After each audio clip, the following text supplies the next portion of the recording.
Então, como eu estava explicando para vocês, existem algumas coisas dentro dessas linhas que se a gente retirar na hora, no momento que a gente estiver fazendo o trimming, ele já deixa de ser um trimming por ter esse principal objetivo de ser algo para valorizar essas características e o padrão em si. O que a gente tem que entender é o seguinte, a raça ela tem um padrão. Para que serve o padrão de uma raça?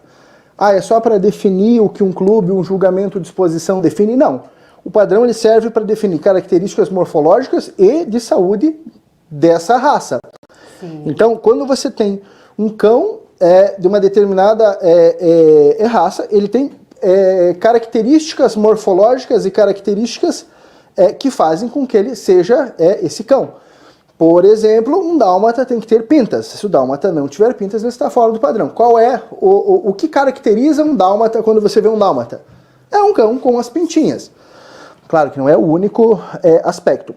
Os padrões, e quando eu digo os padrões em geral, estou falando do padrão do clube alemão, do padrão da Federação Internacional, que outorga o padrão do clube alemão mundialmente, do padrão descrito pelo The Kennel Club da Inglaterra, do padrão descrito pelo American Pomeranian Club dos Estados Unidos, promulgado pela AKC.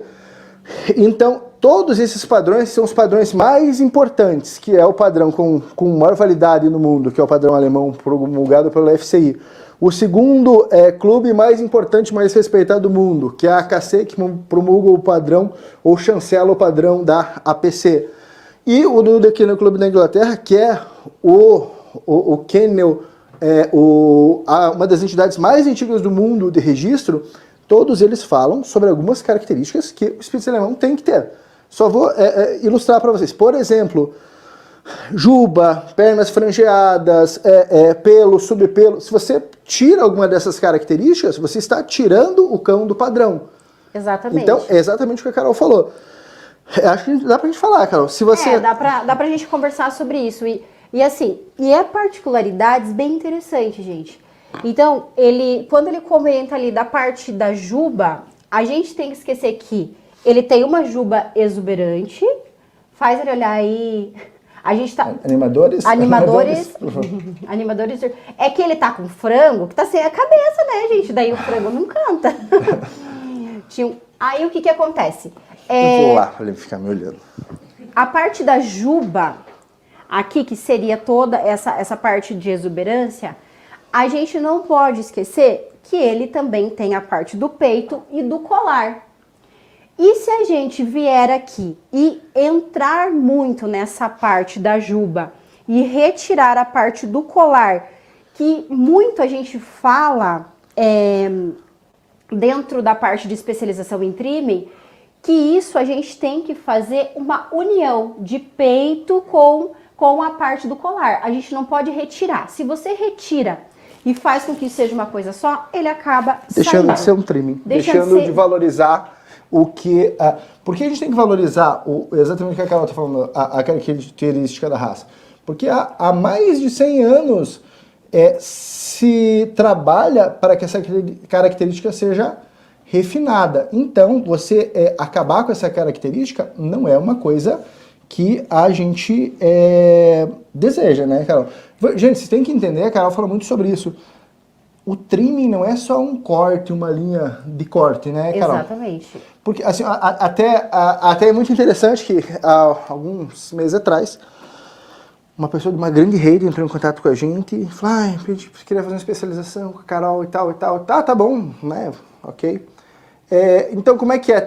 É só levar o modelinho como se fosse, né? Fácil assim. Tão fácil assim você chegar aqui e falar assim, olha, você corta aqui, o ângulo do rabo aqui. Não é. O Spitz alemão, o Pomerânia, tem particularidades muito latentes, né, Carol? Muito, exatamente. Então, coisas muito latentes que a gente tem que sempre observar. Outra coisa que eu vejo bastante,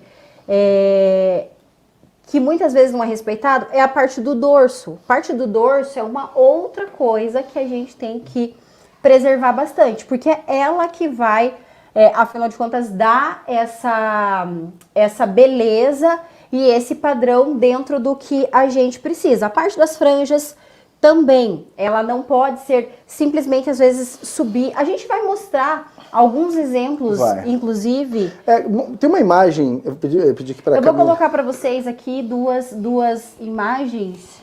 A gente vai colocar uma imagem do que foge. Vamos lá, gente. Vocês conseguem perceber que esse cão, ele, embora muita gente diga que isso é um trimming, isso não é um trimming? Vamos lá, gente. Carol, o que fez aí, o que foi feito aí que descaracteriza um trimming ou descaracteriza a raça? A gente não tá, o que a gente está querendo ilustrar é o que é um trimming e o que não é um trimming. A gente não está recriminando nada, só está deixando claro o que é um trimming padrão na raça e o que não é. Exatamente. E depois, claro, que a gente vai falar o que isso pode acarretar. E claro que, exatamente, o que uma tosa como essa pode trazer de problemas, claro que a gente vai comentar com vocês, sim, um pouquinho mais pra frente, tá? Então aqui a gente já consegue perceber bem o quanto tirou, até inclusive tem uma imagem, mas aqui eu quero que vocês observem.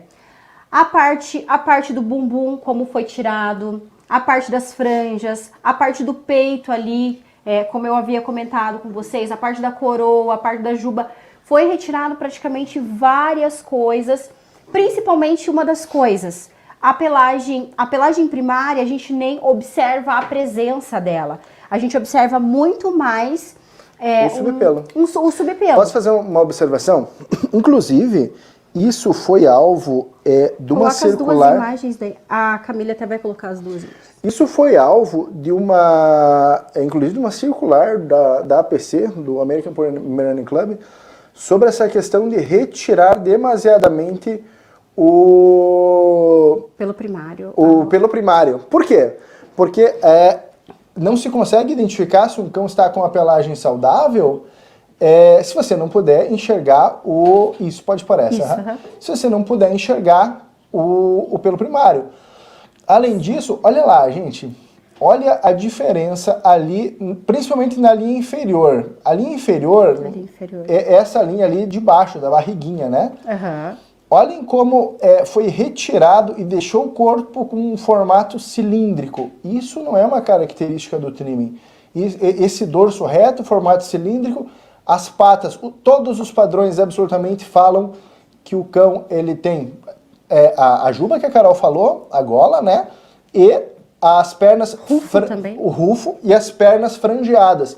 Esse cão não tem mais as pernas franjeadas. Vamos lá, se você tirar a carinha... Vamos lá, se a gente pudesse, devia até ter feito esse exercício, Camille. Tirar a carinha ali. Você não consegue... Você olhar o cão da direita, que esse sim é o tango, você consegue perceber gente, que esse é o tango, viu, gente? O laranja sable ali, com o sable nos casos... Ele é um laranja sable avermelhado. Inclusive, uma coisa bem interessante em se observar. O tango, ele é um cão laranja sable, que é um outro cão que dentro dos padrões, principalmente, tem que se respeitar muito. Se ele é o sable, eu preciso deixar que apareça o sable, principalmente na parte do dorso.